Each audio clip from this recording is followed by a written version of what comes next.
Hello there. Today I'm going to share with you a project that I did last March involving macro photography.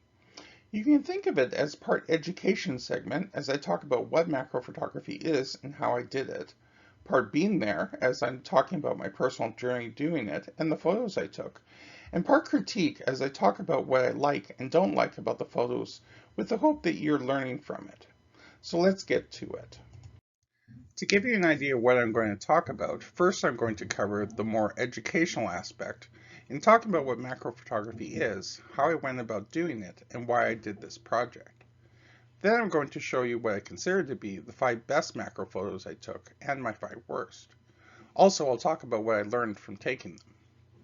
Then I'll share a couple of stories behind 3 of the photos I took before ending with a few other thoughts and lessons that I learned from the project. Let's start with what macro photography is and how it differs from other types of photography. Macro photography focuses on showing small items that are magnified in some way. You can think of this as extreme close-ups of objects. Those objects can be a variety of things, with flowers and insects being perhaps the most common subjects. Here's a macro photo that I took of sea salt crystals that shows what they look like magnified. Also, if you think about how small these crystals are, you realize how small the depth of field is in the photo. This is another characteristic of macro photography, and is part of what makes it challenging. Let's talk about the equipment that you use for doing macro photography. Obviously, you need a camera, but more importantly, you need a lens. And as we'll soon see, there are different ways that we can get a lens that is able to focus close enough to get those fine details of small objects. One is a purpose-built lens. These lenses are specifically designed for this type of photography and allows the photographer to zoom in from a very short distance. Some macro lenses even magnify the subject. There are also ways to turn your regular lens into a lens capable of macro photography. One is extension tubes, which go between the lens and the camera. They increase the distance between the back of the lens and the camera sensor, allowing you to move the camera much closer to the subject and still focus. Although there are some more expensive extension tubes that have electrical connectors that allow the autofocus of the lens to still work, most extension tubes don't, and you have to focus manually. Another option is to add a magnifying filter to the end of your lens. It's like holding a magnifying glass in front of your lens. This allows you to still have the autofocus, but it does add another piece of glass that the light has to go through. So depending on the quality of the filter, you can end up with an image that's not as detailed. The final way to turn your normal lens into a macro lens that I'm going to talk about is a reversing ring. This is a special ring that screws to the front of your lens and then allows you to put it on backwards like you see in the image here. The magnification of the subject is then dependent on the focal length of the lens. The wider the lens, the more magnification you'll get. The reverse of what the lens would normally do. The downside is that you lose autofocus and aperture control from the camera, as there will be no signals from the camera to the lens. So you need to use a lens with an aperture and focus control rings on it. There are 2 things you need to keep in mind with macro photography. The first is that your depth of field will be very narrow, so you'll want to use a high f-stop to get as big a depth of field as you can to have most, if not all, of the subject in focus. For example, one of the macro lenses that I used had a top f-stop of 40, and because you're using high f-stops, you will need to either increase the shutter speed or ISO or both to get a properly exposed image. Also, you need to make sure that there's a lot of light on the subject. This is partly because of using higher f-stops, but also because you are often really close to the subject when taking the photo, and you'll often block out a lot of natural light. That means that you'll need additional light sources like a flash and a diffuser, or a ring light that goes on the end of your lens.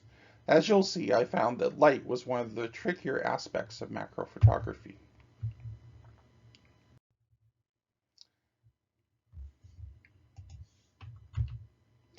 Now that we've talked about some macro photography basics, let's talk about why I did this project and how I got started.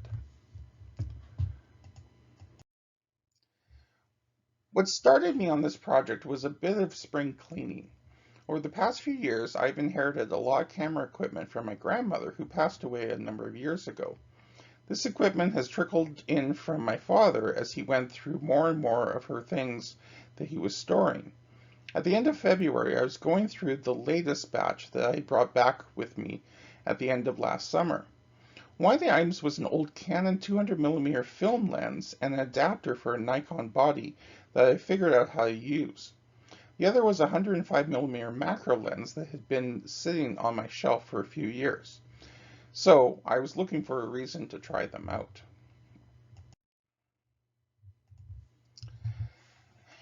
There are also a few other reasons that sparked this project for me. One was a quote that Maximo mentioned in an education segment a while back. The quote was about how a photographer should always have one or more ongoing projects. Another was an article that I had recently read, and I can't find it now, about a professional artist who every morning sketches something. It can be anything, and it doesn't matter if it's good or bad, it's just a way to maintain creativity. The final push was that macro photography was not something that really interested me. So this would be a new challenge. I could dive into it for a month and see if I really liked it or not.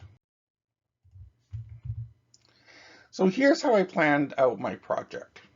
First, I made a list of all sorts of different macro subjects. Some were my own ideas, but most were from looking up web pages that offered suggestions for subjects. Also, I looked at a number of macro photography photo sites for inspiration. So, for some subjects, I started with a particular photo in mind, but most were just general subjects. As part of this project, I set out two rules that I had to follow. The first was that I couldn't repeat a subject from my list. This was so I tried a variety of subjects and I didn't take photos of flowers, of just flowers and insects. This was to help keep me creative. The second was no matter how the photo turned out, I had to post something every day, or at least try. In the end, I did manage to stick with this rule. Now, let's talk about how I went about getting the photos. So to get sharp photos, I used two techniques. The first was as I used long shutter speeds where hand holding would not work, I needed to use a tripod to make sure that there was no movement. Similarly, I used the 2-second timer to eliminate camera shake from when I pushed the button, as I don't have a remote for my Nikon. The second is that I used live focus to make sure I had the focus as sharp as I could. I would then zoom in to 5 or 10 times magnification and then manually focus. This also meant that the mirror was up when the shutter was released, so I didn't get shake from that either. Now let's look at 10 photos from my project. This was one of my later photos that I took, but it was one that I had in mind from the start. I'd seen similar ones that were in reference to the album cover of Pink Floyd's Dark Side of the Moon, but I had my own idea that more clearly showed how a prism splits light into its component colors. I spent more time creating the prism with embroidery floss than I did taking the photo. I only took a handful of photos, and that was because the first few had a really dull background. I then put a black piece of construction paper behind it, and that worked much better. As much as I like this one, there are a couple of obvious problems. The first is the angle of the white thread. It was less obvious this was happening when I took the photo, but it was more obvious here. The same with the blue thread. Although all of the threads are actually doubled, you can clearly see this in the photo with the blue thread. Again, this was not obvious when I took the photo, but is noticeable after. This was perhaps the one that challenged me the most technically. I'd seen this idea online and really liked it.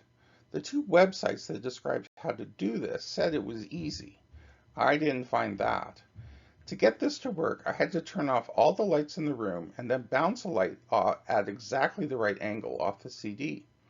One problem I had was to focus in poor light, and if I turned the light on and then focused, it wasn't always right where the light was on the CD. A second problem was that the angle that I was looking at when I bounced the light was not the same angle as when the camera was looking at it. So there was a lot of trial and error, and I got pretty frustrated with it. In the end, I did get something, but it didn't match the quality that I expected.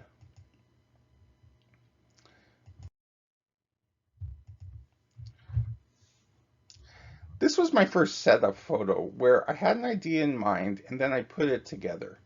This was when I first started to really get into the creative side of this project.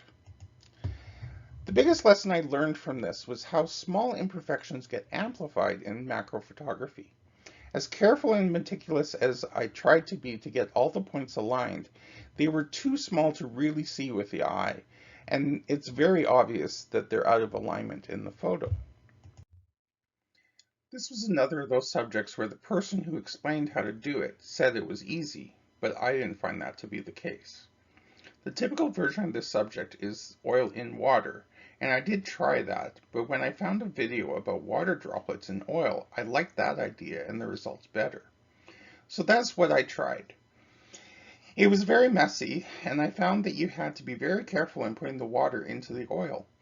As the water is heavier, if you aren't gentle, then the water just falls to the bottom and makes these diffuse blobs.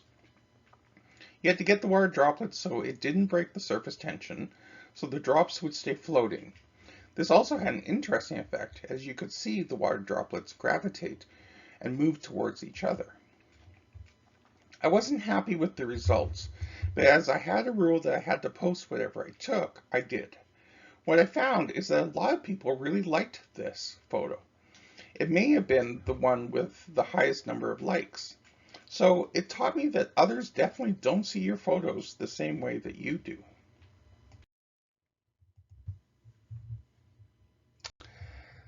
This photo was taken towards the end of the project and I was getting a bit fatigued.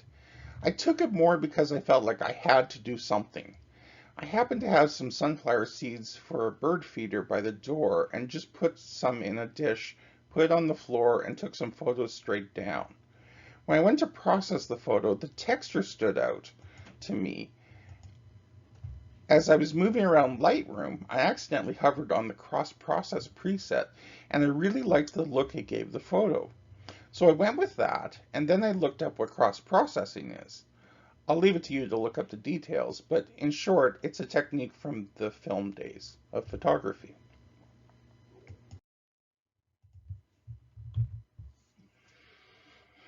This is one of my earlier attempts, and I struggled again with light. Also, I had to find a way to keep the marbles from collapsing. In the end, I found a small jewelry box that I used to contain the bottom layer, and then made sure it wasn't in the frame. But I find that the light is too harsh, and it prompted me to build myself a softbox out of a cardboard box and white tissue paper.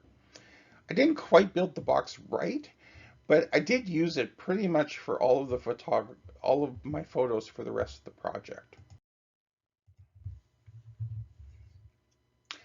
This is another subject that I had planned to do from the start, but I planned to photograph them all together in their container, which I did. But at this point in the project, I had practiced with working the scene, and I thought I'd try something where tinfoil was used to help light the scene. So I put some tinfoil down and noticed how nice the reflection of the matchsticks were. Then I explored doing something like the pencil flower from the start of the project, which I really liked. Again, the subtle imperfections are there in that the angles are not exactly symmetrical, but they are much less noticeable. Also, when I applied the cross-process filter, I really loved the look in this photo.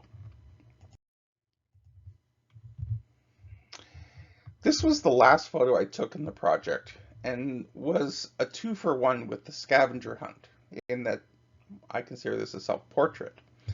I tried to do this subject earlier in the month using my daughter as a model, but it didn't work out very well and I did something else that day. I still wanted to do this subject, so I did more research and I came back to it. It was still tricky, but much more manageable with the approach that I had found. However, there was still only one photo that ended up being sharp enough. It wasn't until I looked at the photo in Lightroom that I noticed that the kitchen light was reflected in my eye. I spent a lot of time trying to clone it out and use content-aware fill, but it never seemed to work. In the end, I decided to lean into it and lean into the flaw and made the title reference it, which changed my perspective on the photo. Also, I found photographing body parts can reveal some unpleasant details. I never really looked at the structures in the iris, and turns out they're kind of gross. Also, I didn't realize how many small skin tags I have around my eyes.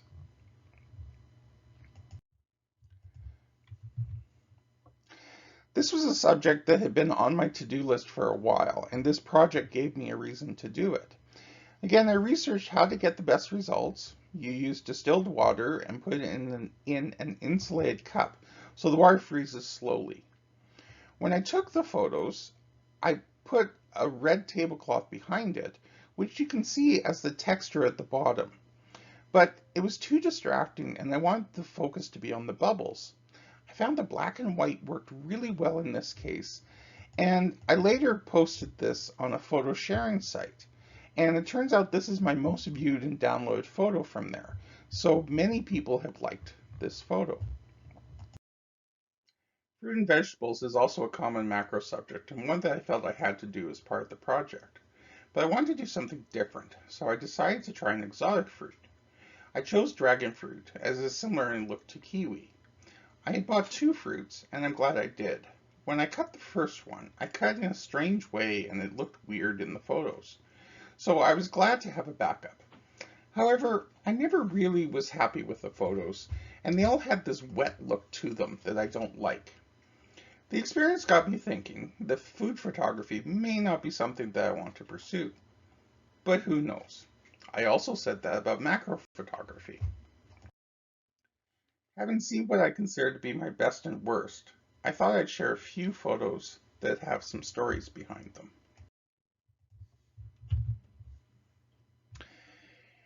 You likely remember that I've done a few LEGO photos for monthly themes. So when I started this project, I knew I wanted to do one, but I also knew that I could only do one. Remember my rules? I thought about what I would do for my one all month, and I had a really fun idea. However, one Saturday afternoon, I fell asleep, and when I woke up, I had a completely different idea that really excited me. The idea was a mountaineer summiting a snow peak, but where the snow peak was vanilla ice cream. Maybe I was just craving ice cream at the time.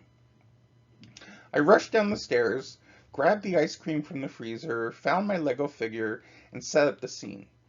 But the background was my kitchen, and it didn't work.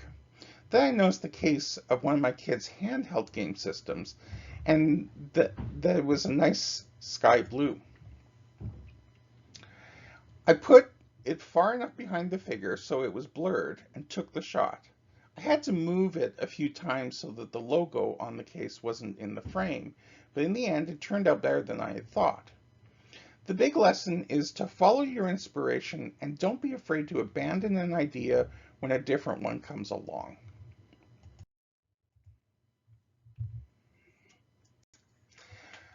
Water droplet photography is a classic of macro photography and one that I've wanted to do for a long time.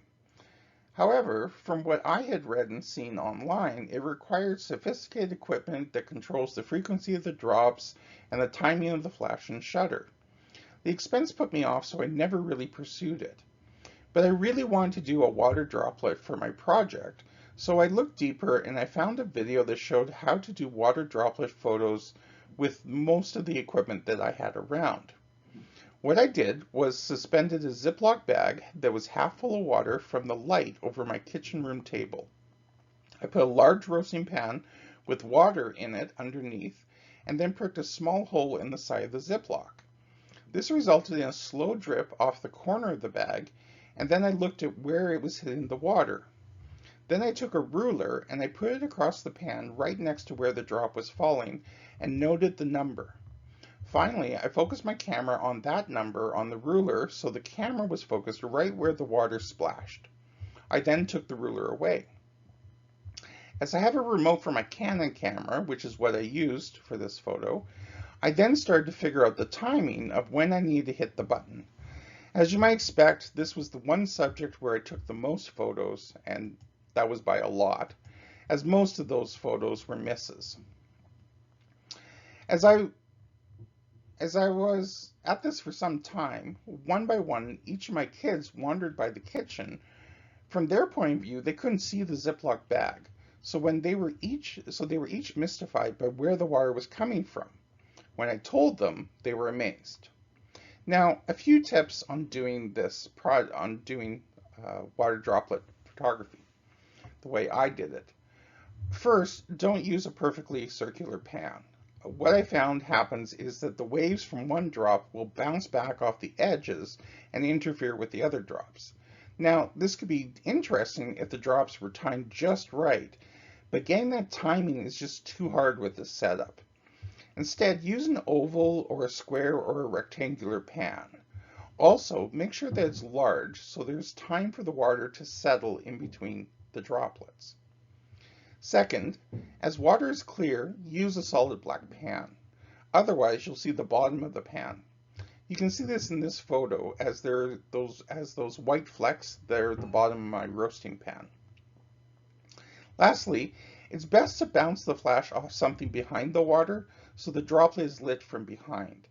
I don't have an offshoot flash, and that would have made this a lot easier, as I spent a lot of time trying to figure out how to get this lit correctly.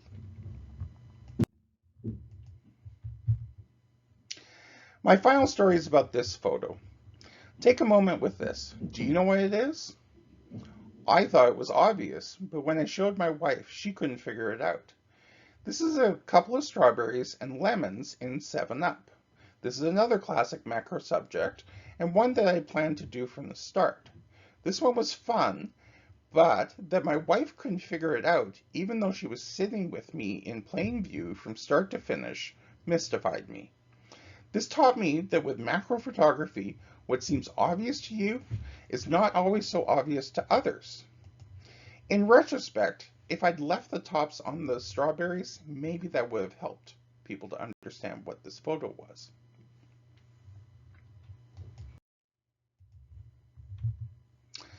I'll leave you with a few final lessons and thoughts about the project. So the first one is that I took a lot of photos over this project. In the end, it was almost 1,600 photos to create 31 photos that were actually posted on Instagram.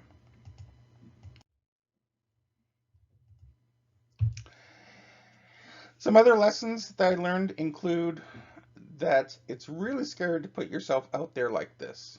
It's one thing knowing that your photos will be shown to members of the photo club. It's another to really put your work out there every day. Another one is the world's a lot dirtier than you might realize. Even when I tried to clean my subjects before taking a photo, I was always amazed at the hairs and dust that would show up when I looked at the photos in Lightroom.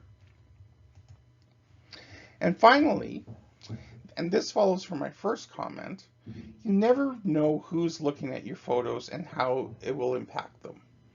Towards the end of the project, I was feeling a bit discouraged because I felt like I was sending my photos into a void. Sure, there were people that clicked that they liked my photos, but these were mostly my family members who sort of have to do that, right? It was just when I was at this point that someone I didn't realize was looking at my photos posted a comment about how they looked forward to this every day. This gave me the boost that I needed to finish the project when I was about to give up. The final two lessons I want to share are these. First, small consistent efforts really do pay off. When I started the project, it seemed to take a lot of effort to set up, take, and process the photos. But as I practiced every day, I found it got easier. I knew what did and didn't work, and I gained a sense of when I had the shot and didn't really need to do more. Second, the The final lesson may seem obvious, and it is. For about half of the project, I used the 105mm lens as it had an autofocus, and that made my life easier. However, the lens had been used for probably a decade by my grandmother, and it had acquired some dust in it. About a week or so before the end of the project, I got tired of cloning out the dust spots from my photos. One Saturday, I decided I was going to fix this and found a YouTube video that showed how to disassemble and reassemble the lens. However, I wasn't paying close enough attention or something, and I ended up tearing the cable in the lens that controls the autofocus. Also, even though I didn't get very far in disassembling the lens, putting the lens back together was trickier than I expected, and when I finally got it together, I had some small clip left over and the aperture control didn't work. I ended up sending the lens to a professional to repair and clean, which is what I should have done in the first place.